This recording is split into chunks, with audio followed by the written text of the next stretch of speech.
Following a recent wave of mass shootings across the country and region, KCU staff received training on what they should do should an active shooter be present on campus. I'm Bronte Sriracha with the details. The House passed another gun control measure, but Republicans say they are not likely to let it become law. I'm Lauren Blanchard in Washington with the latest on the gun control battle coming up. The 4 states' most watched news starts now. Thank you for joining us tonight. I'm Chris Warner. We do have some storm chances moving into the area. We're going to go to Chief Meteorologist Doug Heddy for a first look at the forecast. Yeah, we've had scattered showers and thunderstorms kind of sticking around over the past several hours, especially along north of I-44. That brought in the clouds during the afternoon, high temp of 83 degrees. But look at the band, showers, scattered thunderstorms, overall fairly light, kind of light to moderate storms. But where you see the yellows, we are picking up at least some moderate rain. Where you see some oranges, that is a little bit heavier once you get out across southeastern Kansas, Iola, Chanute, into Fredonia and Neodesha, and these stretch back through Pittsburgh. Now, more thunderstorms possible late tonight into the morning hours. We're going to look at that here in just a bit. All right, Doug, thank you. A Joplin woman is dead after a crash yesterday. It happened at Missouri 66 at Central City Road, just west of Joplin. Missouri State Highway Patrol says 71-year-old Cynthia Myers failed to yield to another vehicle. Myers was taken to the hospital where she was pronounced dead. The driver of the other vehicle received moderate injuries. Missouri State Auditor Nicole Galloway gave a Jasper County city the lowest audit rating available. Galloway identified significant weaknesses in Purcell that led to missing money. This comes after former Mayor Pro Tem Nancy Wilson pleaded guilty in January for misdemeanor stealing from the city. Authorities say Wilson wrote checks from the city and deposited them in her own bank account in March and April of last year. Galloway said, quote, "Our audit found a lack of oversight and segregation of duties by the former Board of Aldermen in Purcell that directly contributed to public funds being misappropriated," end quote. She said the current board has their work cut out for them to earn the trust of residents and that the audit has provided recommendations. Well, every year since 2011, KCU has made an effort to train faculty and staff on safety measures should there be an active shooter or threat on campus. In light of recent mass shootings across the country, they say this training is more important now than ever before. KOAM's Bronte Sriracha has more.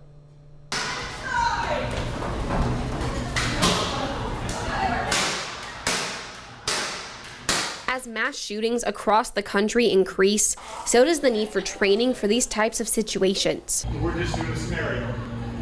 It's why KCU Joplin has been hosting active shooter simulations for staff since 2011, although some staff say it's more important now than ever. Unfortunately, it's become common to have gun violence in places like schools, universities, hospitals, churches. Yes, it's critical.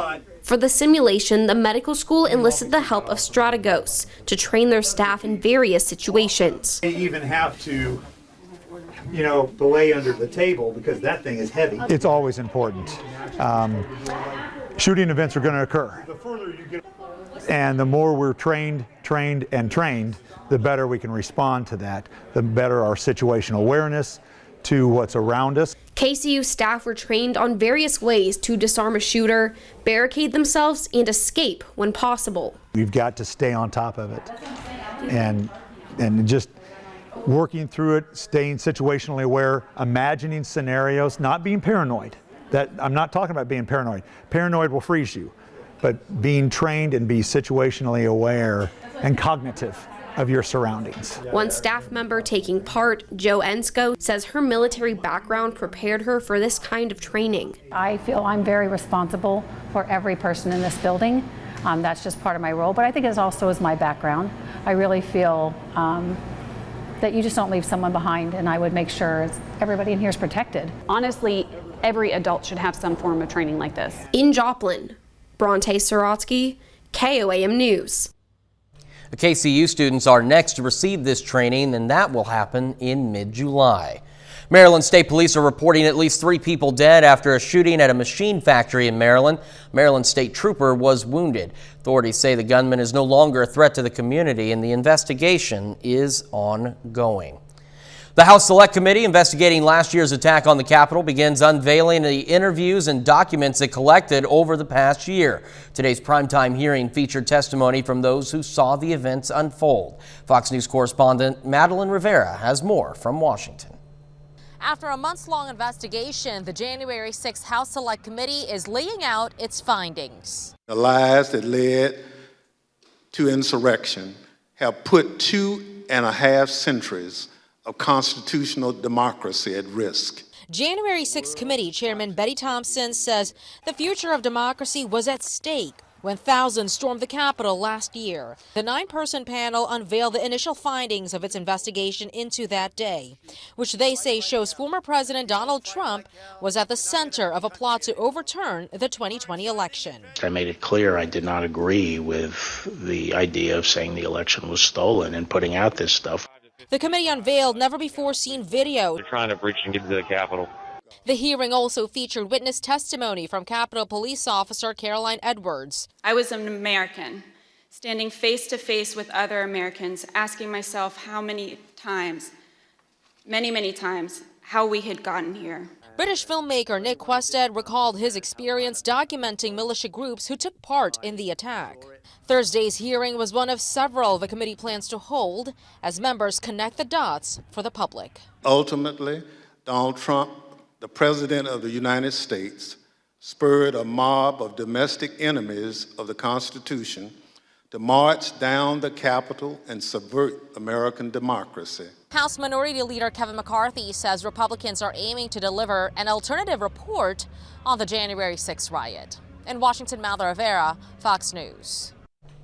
Help continues for families across the country struggling through the ongoing formula shortage. A shipment of baby formula arrived at Dulles Airport in Virginia today. The shipment from London was welcomed by White House officials as it was unloaded from the United Airlines plane.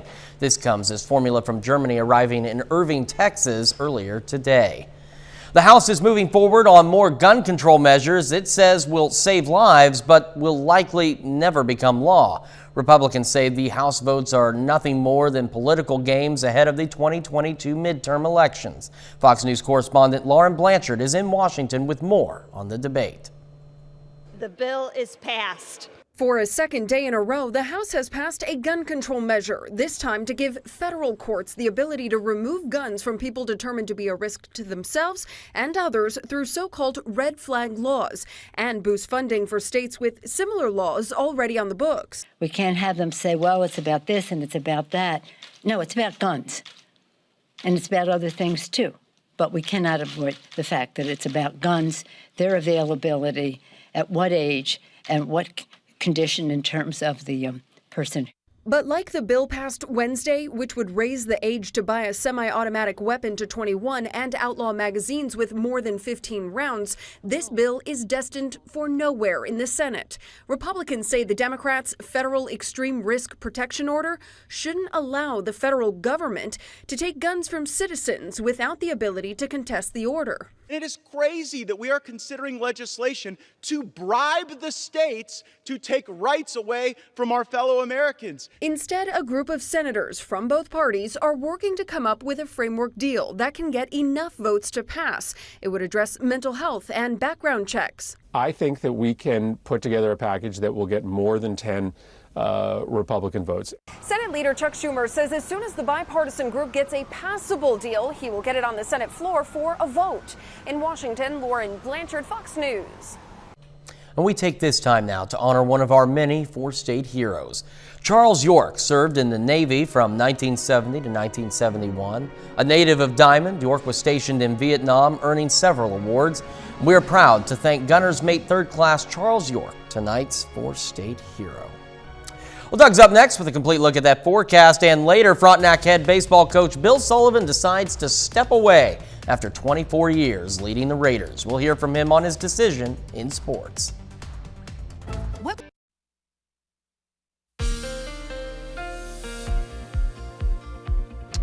Well, we've had the scattered showers and thunderstorms out there over the past couple hours, and we are going to get some additional thunderstorms late tonight into the morning hours. We do have flash flood watch, especially southeast Kansas, northeast Oklahoma, Arkansas, a little bit of Missouri, just due to how saturated the ground is. So any rain that we get out there, of course, it doesn't help. We need a chance to dry out. We are going to get that right around the corner. Look at the bands of scattered showers and thunderstorms that have been rolling through over the past couple hours. None of these are strong. None of these are severe. A little bit stronger on the western flank of this, but overall just kind of light to moderates from southwestern Missouri and then all the way back through southeastern parts of Kansas. Pretty good light show in a lot of spots. Most of Joplin dry. One little guy just south of Neosho. Let's go a little farther east. Monette, Aurora, up toward Mount Vernon, so into Lawrence, Dade County, and then stretching over towards Springfield. We do have these kind of moderate showers and a few thunderstorms.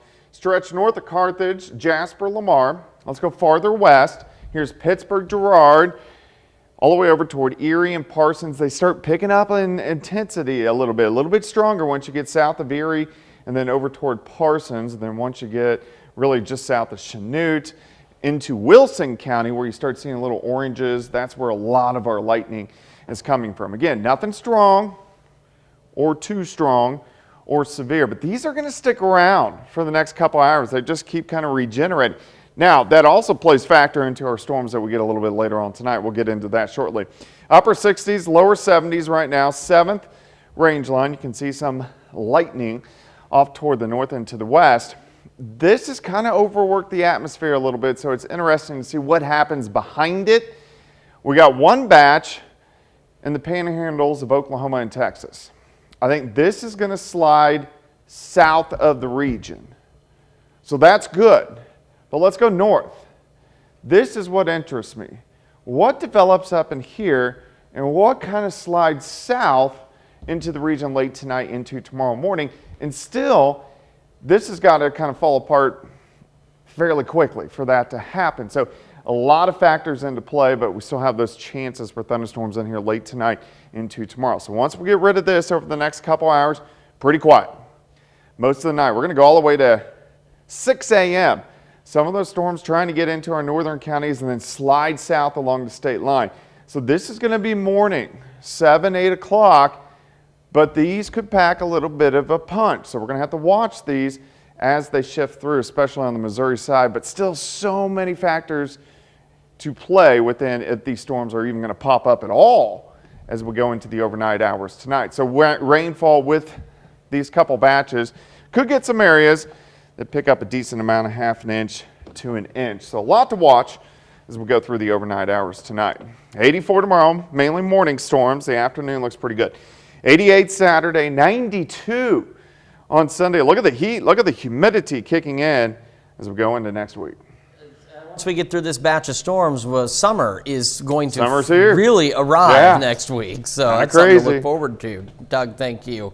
Hey, take a look at this. This is some video of our tower, the shorter one, the older one, as it came apart. So here's what we need to tell you about. We've been talking about the KOAM More Power project for quite some time, and it's a very big deal. We're moving into the next phase now. So if your signal from KOAM or Fox 14 becomes a little glitchy next week, don't worry. It's a sign of progress. We're going to be broadcasting from a lower powered temporary antenna while the crew installs a more technically advanced, much more powerful antenna at the top of our tower. It is the final step in our More Power project. This is also going to allow viewers who previously lost our signal to get us once again. If all goes to plan, we're going to be back up and stronger than ever by the end of the month. Well, coming up, more and more alternatives looking like the better option. Drivers are looking for cheaper options as gas prices continue to climb. I'm Madison Allworth in Garfield, New Jersey. I'll have that story coming up. Gas prices continue to hit records across the country. Some experts warn we may not see relief anytime soon. Fox Business correspondent Madison Allworth has more. Another day, another record for gas prices. AAA now putting the national average price of gas at $4.97 a gallon. Gas Buddy saying the new national average, $5 a gallon. Of course, the cost does depend on where you are in the U.S., with the Northeast and Western U.S. paying the most for gas. Luckily, I work from home like a couple of days a week, so I don't have to fill up as much. Oh, it's hurt me. It's hurt me bad. Americans are now turning to cheaper options for fuel, and retailers are taking steps to prevent drivers from showing up in droves. Sam's Club is offering people up to 10% cash back when they buy gas on certain weekends this month. While in New Jersey, Costco will begin requiring store membership to purchase gasoline starting in July. Most drivers don't have the elasticity in their budgets to be able to deal with fluctuating gasoline prices. How would you like your rent or your food prices to fluctuate like gasoline? Surging fuel prices, along with an increase in summer travel and energy usage, are expected to keep inflation at near 40-year highs. Economists predict tomorrow's Consumer Price Index report will show the annual inflation rate holding even at 8.3%. Something experts say will start impacting earnings. Companies are going to have to start accounting for higher energy costs as it's going all the way through the food chain from start to finish. Analysts warn that gas prices could continue to get worse, especially if refineries face unexpected issues like hurricanes. In Garfield, New Jersey, I'm Madison Allworth, Fox Business.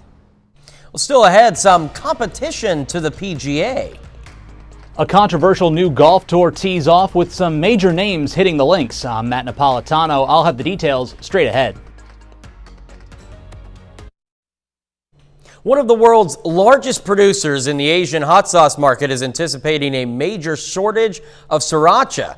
Hui Fong Foods says severe weather conditions affected the quality of its chili peppers and their current inventory does not meet the demand. The company announced it is not accepting new orders for its signature Sriracha hot chili sauce placed before September, and orders already made before Labor Day will have to wait to the fall to be fulfilled. A new golf tour with a controversial financial backer could wind up becoming a rival to the PGA. Fox's Matt Napolitano has the story. The Live Golf League, backed by the Saudi government, teed off in London. 48 golfers are participating, including Phil Mickelson, who previously said he was willing to turn a blind eye to Saudi Arabia's history of human rights abuses if it meant gaining leverage against the PGA Tour. He's since apologized while also explaining his participation in the new league. I don't condone human rights violations at all. I don't think nobody here does. I've also seen the good that the game of golf has done throughout history, and I believe that Live Golf is going to do a lot of good for the game as well. There are other notable names participating in Live, including Sergio Garcia, Lee Westwood, and Dustin Johnson. The Live Series has a different format to the PGA, 54 holes instead of 72, and players are split into teams, where the captains of each team draft other golfers. Unlike the PGA, no golfers get cut, and everyone wins money from a total pot of $255 million spread out across 8 events. Despite the big money, participating in Live will cost golfers. PGA Tour Commissioner Jay Monahan says in a statement that any golfer playing in the Live Tour will be ineligible to participate in any PGA tournaments. Some golfers, including Johnson and Garcia, had already announced they were resigning from the PGA Tour. In New York, Matt Napolitano, Fox News. Well, many of us has heard being happy is good for the body. Well, now some researchers say being optimistic is good for life expectancy. More on this next. Analysts from Harvard University found that being a cheerful person can extend your life. Researchers studied nearly 160,000 women in the U.S. for 26 years. They found those women with higher optimism have more increased chances of making it to age 90 compared to those with a less positive view of life. Scientists say having a bright perspective in life can also boost your overall health. Well, we were just discussing this. It is important to be extraordinarily optimistic, and I think that we need to be optimistic about the next 30 more minutes of news, weather, and sports we have coming your way. Work on the future Cornell Complex in Joplin nearing completion. We're going to take a look at the progress so far. Also, more details released for a new music festival this year in Pittsburgh. There's a Mo. Welcome back. Joplin Public Library is putting a new spin on some popular children's books. Local artist Lori Marble is the daughter of a librarian. She asked librarians at the Joplin Public and Post Art Libraries about their favorite children's books and then painted them in an abstract mixed media style. A brain injury, and I had to get a pacemaker in my brain. So I started trying to do occupational therapy by painting with my left hand, and the abstract style just developed. So painting with my left hand is much better anything I could do, and I loved it, and it worked. And so it's just grown from there. I haven't really stopped since. The paintings are being displayed for the public at the Bramlage and Wilcoxon Foundation Gallery inside the Joplin Public Library. Officials with Connect to Culture say work on the Cornell Complex is nearing completion. Take a look at the progress so far.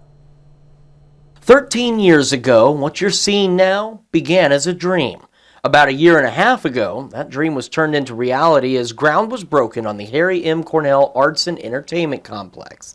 Thursday, Clifford Wirt with Connect to Culture says that dream is 85% complete. Major work being completed obviously on the inside and now starting on the exterior with all of the sidewalks and parking areas and expanding from the building south towards Memorial Hall with the Leggett and Platt Green. Wirt says this complex is vital to Joplin's growth. The high demand for people to live in this area and to have an amenity like a performing arts center and a visual arts center that's easily accessible is just going to make Joplin that much more of a dynamic community. Wirt adds that this isn't just one person's dream being willed into reality, it's the efforts of a city. This is the community. These are individuals, businesses, organizations, and foundations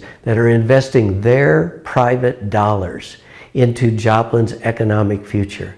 And it just is so exciting to see then the ripple that is absolutely going to happen. When it's done, Wirt says it's going to be a facility that has a continuous impact on the region.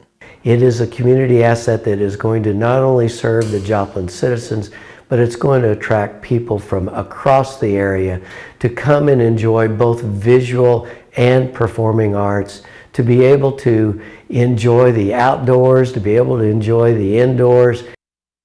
Now, Wirt says they're hoping to move in by October and have an official opening in early November of this year. Lisa and Alan Robertson were guest speakers at a special event at St. Mary's Colgan High School in Pittsburgh. The Robertsons are from the TV show Duck Dynasty. They're participating in a campaign called Value Them Both. It's in support of a proposed change to the Kansas state constitution that would permit the state to adopt stricter anti-abortion laws. We're really hoping that this helps all citizens in Pittsburgh to get engaged with the Value Them Both campaign to protect moms and babies and really help them understand how this is an issue that every Kansan, no matter where they are on the issue of abortion, should engage in. The proposed amendment will appear on Kansas ballots on August the 2nd. Well, we're saying happy birthday to the Carthage Chamber of Commerce. The party today marked the Chamber's 90th birthday, and of course, it was complete with cake and other assorted goodies. It also included some award presentations as a celebration of what the Chamber brings to the business community. For any chamber to say that we're 90 years strong is a testament to the community. Founded in 1932, and to have a very active and thriving chamber today is a testament to not only the community and the residents that live here, but the businesses that support the chamber. The general public was invited to that celebration at Carthage Central Park. Organizers for the Four States Music Festival announced their plans and strategy for the event. The festival will be held at Pitt State in September. It's being organized by Social House Entertainment and will feature country music artists including Chase Rice and Parmalee. Organizers say the event will be beneficial to local businesses. But I'm just excited to see the businesses and organizations kind of capitalize on the opportunity coming out of the pandemic, getting people back together again, seeing the university obviously benefit from this event. Organizers also say they hope to make the festival an annual event. Russia increased its manpower in parts of eastern Ukraine as it looks to gain full control of the Donbas region. Fox News correspondent Trey Yingst has more from Ukraine. Heavy shelling is picking up across parts of eastern Ukraine as Russian troops work to overtake key cities in the Donbas region. Moscow claims they've captured 97% of the Luhansk region and about 50% of the Donbas. Ukrainian forces are outmanned and outgunned as heavy street fighting intensifies in several industrial cities in the region. The U.S. and its allies say they will continue to support Ukraine as the Russian campaign hits day 106.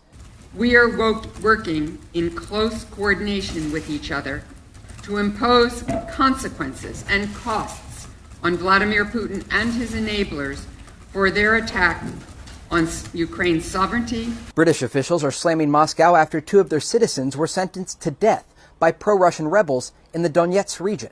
Russia claims the 2 men were working as mercenaries for Ukraine when they were captured by Russian forces in mid-April.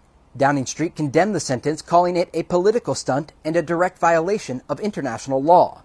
This is just the latest disgusting act by Vladimir Putin's regime and his affiliates. What we need now is the Russian authorities to release these individuals. Meanwhile, economic instability is broadening across the globe as a result of the war in Ukraine. The price of oil and gas looks likely to remain high for a while to come, and the same goes for grain and feed and fertilizer. And the latest blow to the Russian economy, both IBM and Microsoft announcing they are laying off hundreds of employees in Russia, trying to draw down business there in response to the Russian invasion into Ukraine. In Kyiv, Trey Yingst, Fox News. A bit later, getting from point A to point B with several headaches in between. Higher fuel prices and a pilot shortage means it'll cost you more money and more headaches to travel this summer. I'm Brian Yennis at Newark Airport in New Jersey. I'll have that story coming up.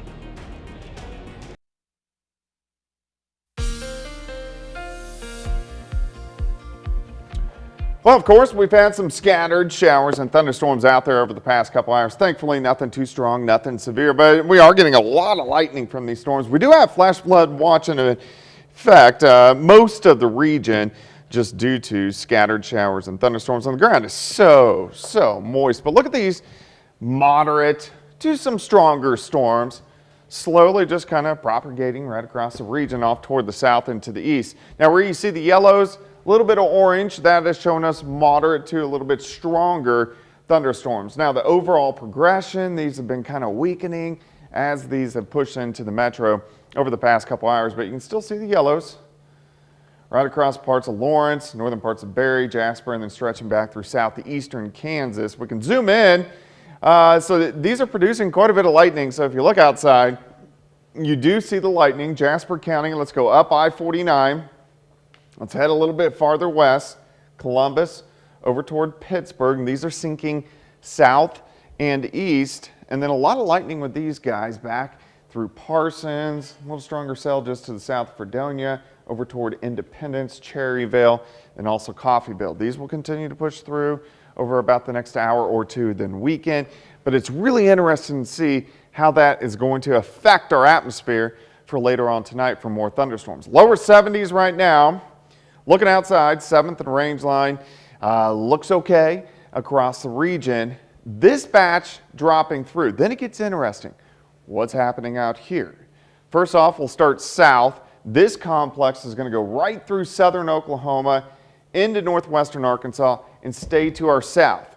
These little guys right here, we'll have to see how far they can make it in and if they flare up at all once they get in by morning.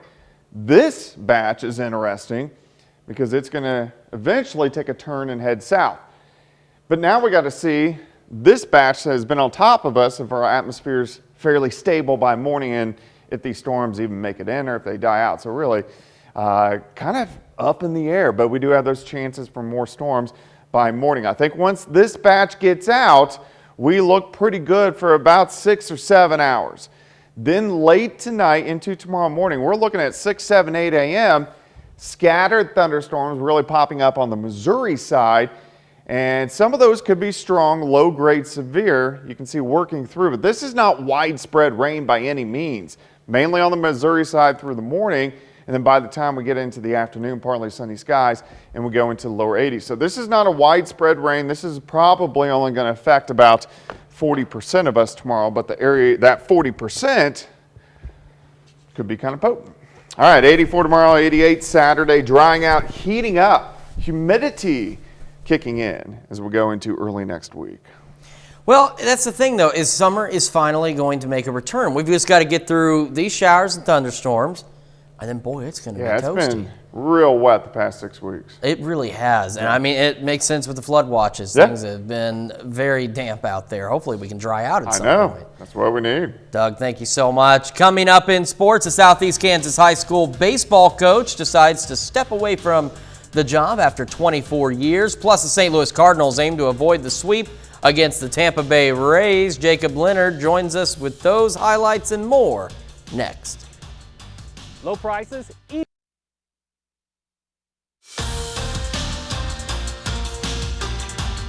after an off day on Wednesday, the Joplin Outlaws return to the field tonight. The Outlaws are on the road this evening, facing the Sedalia Bombers in Mink League South Division matchup. And Joplin is 2-3 in their last 5 games coming into the night. Well, tonight's game is the first of 19 straight games for the Outlaws before their next day off. At last check, it's Joplin leading 6-4 in the top of the 9th. Well, Frontenac head baseball coach Bill Sullivan is moving on from coaching. Sullivan has resigned as head coach after 24 years of leading the Raiders baseball program. Earlier this spring, Sullivan earned his 300th win as Frontenac's head coach. He finishes his career with 305 total wins in 24 years. On top of that, Sullivan led the Raiders to 4 CNC League titles, 3 appearances in the state tournament, and the program's first ever state championship in 2012. Here he is on why now is the right time to step away as the Raiders head coach. I've got 3 girls that are freshmen and soon to be sophomores, and they're playing softball. I'm on this field, they're on the other field, and I just don't get to see enough of them. I'm excited to be able to watch them and support them. It's going to be different. I mean, because I'm used to being here, and it's going to be a tough thing to step away from because I have a huge passion for it still, but it's their turn, and it's time for me to give my time to them. The Oklahoma Sooners have a chance to earn a softball national championship tonight. The Sooners hit the field against Texas this evening, Game 2 of the Women's College World Series Finals. Now, Oklahoma rolled Texas last night 16-1 in Game 1. Tonight, the Sooners cruise again, beating Texas 10-5 to claim the national title. Now, for Oklahoma, that's back-to-back national championships and their 6th national championship in program history. The St. Louis Cardinals finish up an 8-game road trip today, wrapping up a 3-game series against the Tampa Bay Rays. And the Cards try to avoid the sweep this afternoon after dropping the first 2 to Tampa. St. Louis comes home for 7 straight after today's series finale. Cards not able to get anything going early. A couple strikeouts there. Game scoreless until the 4th. Now in the 4th, Tampa gets the first 2 runs of the day. G-Man Choi drills a laser to right, up and out for the 2-run homer. Cards face a 2-run deficit. St. Louis gets one back, but then in the 9th, Tyler O'Neill grounds into the double play. Leaves one stranded, and that ends the ball game. Cardinals get swept by the Rays, dropping the finale today 2-1. On the American League, the Kansas City Royals open a series against the Baltimore Orioles tonight. Now, the Royals are coming off an 8-4 win over the Blue Jays last night. That's just their 4th win in the last 19 games. Right now, Kansas City leads another one, 7-4 over Baltimore in the top of the 7th. Carlos Santana is 1 for 3 on the night with a 2-run home run for Kansas City. That's a look at sports. We're back with more news right after the break. Well, the summer travel season hits a snag before it even begins. Fox News correspondent Brian Yennis explains from Newark Airport. It's estimated that by next year, the airline industry will be short some 12,000 pilots. There simply are not enough pilots to meet the pent-up travel demand that's currently out there. As a result, 303 airports nationwide are now offering fewer flights. 188 airports have lost more than 25% of their flights, and at least 9 airports no longer have any flights coming or going. That, according to the Regional Airline Association. This reduced air service is hurting the economies of small and mid-sized communities like Williamsport, Pennsylvania, home to the Little League World Series, population 30,000. We have no commercial service at all in Williamsport.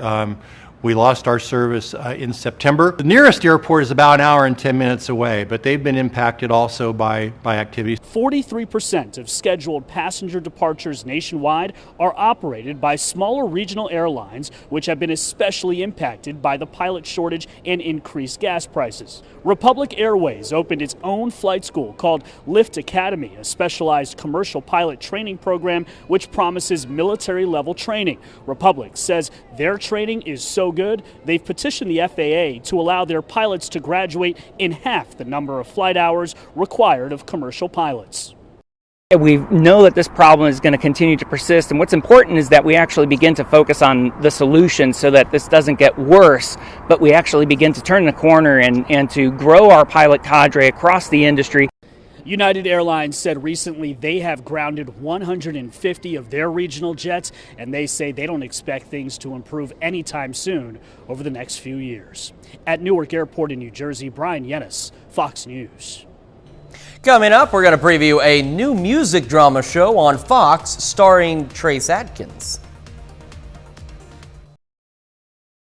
Fox's new country music drama is ready to take center stage this fall, and we caught up with star Trace Adkins for an early look at Monarch. Here's Fox's Ashley Dvorkin. Star power and power vocals take the spotlight in Fox's country music drama Monarch, about a musical dynasty where family drama unfolds for legacy and celebrity. The coolest thing musically for me has been the opportunity to do some of these cover songs that I never would have touched myself. I never would have dreamed of going in the studio and recording, covering Merle Haggard's song, or Willie Nelson's song, or Waylon Jennings. Star Trace Adkins says some aspects of the series ring true. The music is always underlying everything, and that's what drives the whole train, and that's kind of the way it is for me. Are you also a resource for them on set? Like, do you give little tidbits here and there? Like, okay, that isn't quite how it would work in the studio. I did a couple of times. Okay. I did. Well, but it was more along the lines of country music history stuff. I noticed in the script a couple of times they said something about maybe Johnny Cash or something, and I just went, excuse me, that's not true. Yeah, but this is just, I don't care if it's just TV. Don't say that. That's not true. And Adkins is currently on tour with his music, and a set list including greatest hits getting audiences dancing on the first note. Every Light in the House is on every night. We kick that song off and you just do those first few notes. And people just start clapping, and I mean, it's like, and it never gets old. Her family's all secrets and lies. Fox's Monarch premieres with a two-night event, Sunday, September 11th and Tuesday, September 20th. In Hollywood, Ashley Dvorkin, Fox News. That's our time for tonight. Thank you so much for joining us. We're going to leave you with video. Look at that. These are camels, and it's a camel festival in Saudi Arabia. We will see you again tomorrow night, and thanks so much for making us part of your night.